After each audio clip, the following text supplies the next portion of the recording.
You jibber jab, bamboozle, nuka noozle, bippity bop, she-go. You jibber jab, bamboozle, nuka noozle, bippity bop, she-go.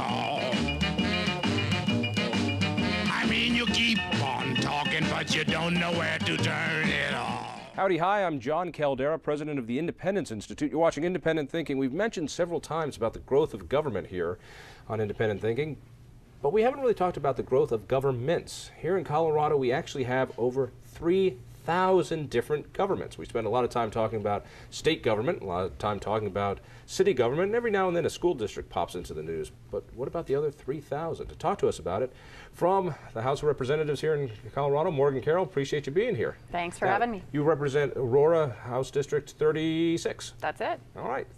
And from the Independence Institute, one of our fine researchers, Justin Longo, thank you for being here. Now, you did some of the original work about a year or so ago.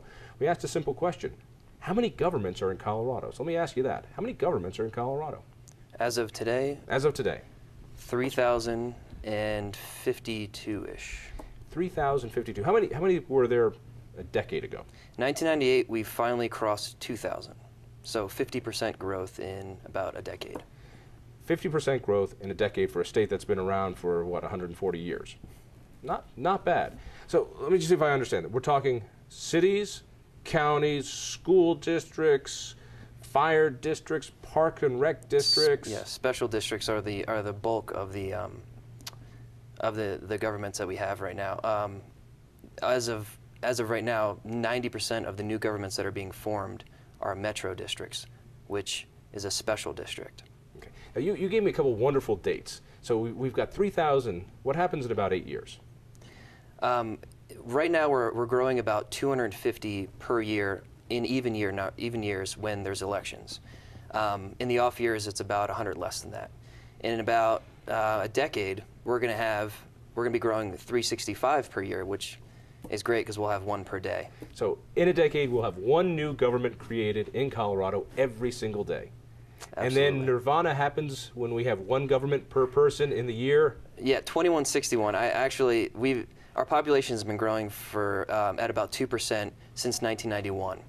And the last 4 years, we've been growing government at about 7%. 2161 are when those two lines finally meet, and when we have one government per person, aka and utopia. everything will be fine. All right, let's bring it over here.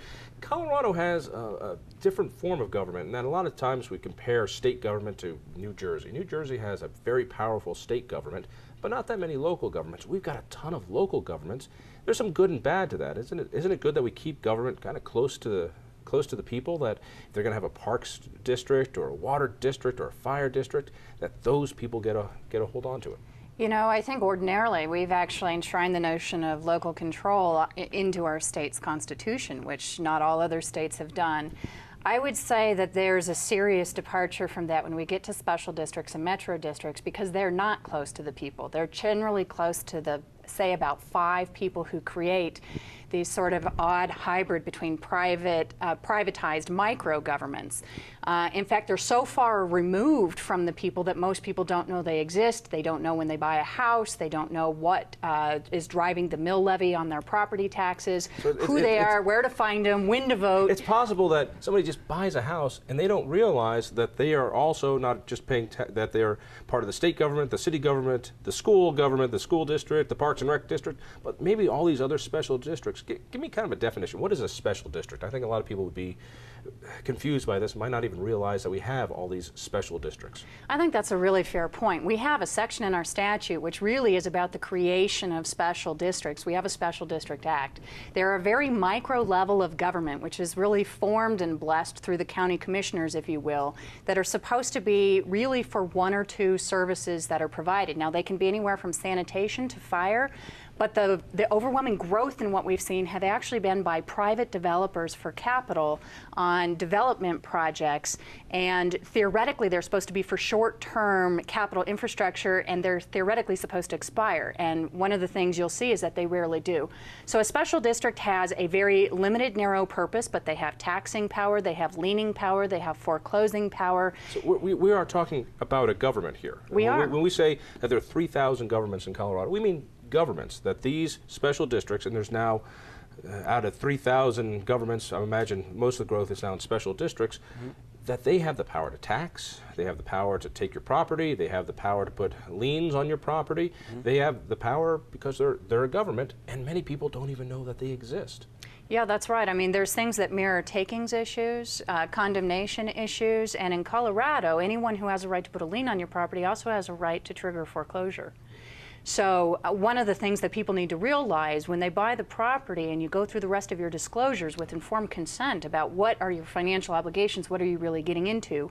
Right now, Colorado law doesn't require that there's any disclosure to a homeowner about which special districts they're buying into, how much those mills are, what that converts to as far as real money, so you can decide if you could even afford the property tax, let alone to mention the issue that by the time you're looking at the authorized but unissued debt attached to this, it's really like playing Russian roulette, that you just have to hope like crazy that they don't actually call it due, because you could literally bankrupt an entire community overnight and it'd be legally 100% within their rights. I think that's going to take a little bit of explaining, so let's try to build this up, because this is a fascinating part of Colorado law. All right, why does a developer want to create a special district? All right, he's got this wonderful bit of land, and he says, you know, I think it's time to form yet another government here in Colorado. What's the developer's reason?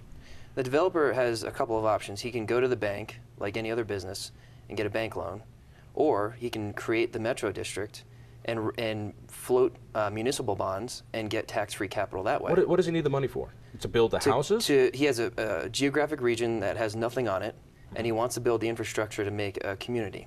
All right. So the metro district is a special district, but you have 10 or 11 categories of services that you can provide with that metro district, unlike every other special district, which is basically just a single-purpose thing. Let me see if I understand this. You have special districts that do something very special, and if you have a district that can do several special things, it's a metro district. So a developer would say, you know, here's my swaths of land. I need to build some roads. I need to run water. I need to run sewer. Mosquito control, park and rec, TV relay. All right. Fire beetles. Fire beetle. I like the beetles. Bark beetle. Oh, bark beetles. All right. So they say, I could either go out to the banks and go, listen, I'm a developer. I got to get all this money so I can put in the infrastructure for my new development, or I can go into debt as a government. Is that basically the way it works? Raise capital the old-fashioned way with investors and bank loans, or create the government, float the municipal bonds that are backed by your future community. So if the community doesn't pan out the way you planned, then the onus is on the community, the few people that, bought a house. So the taxpayers are subsidizing losses should they happen. See, now this part is fascinating. This is the part that Scary. just gets me. So, in other words, somebody says, here's my land. Instead of using my money or putting any of my capital on the line, I'm going to put the future homeowners who will be living on my property, we'll put them into debt to build all the all the parks, the recs, the sewer, the water, the streets, and therefore they'll have it. So here's my question. They have to have, a government needs to have a vote in order to become a government, don't they? And if there's a big empty lot that they're going to turn into a government, who the hell votes from the lot? Do the Gophers have a vote? Well, try to explain this. We'll bring it over here. Explain to me, if there's this big empty lot, and we're going to create a new government, and this government is going to be Calderaville, and I've got 100 acres, and it's going to be Calderaville. Nobody lives there. I own the property. The Gophers, the prairie dogs, do the vote? Who votes? You know, and Justin's done a lot of research on this too, but basically you'll have 5 or 7 initial folks that are there. They basically, a lot of times you'll see like quick deeds to employees even, to sort of hold some paper deeds, literally, as straw deeds, really, in order to even satisfy the 5 requirement. No competition, no real challenge on what's there. So it is, they are voting by, for, and about themselves. Obviously there's dramatic lack of notice.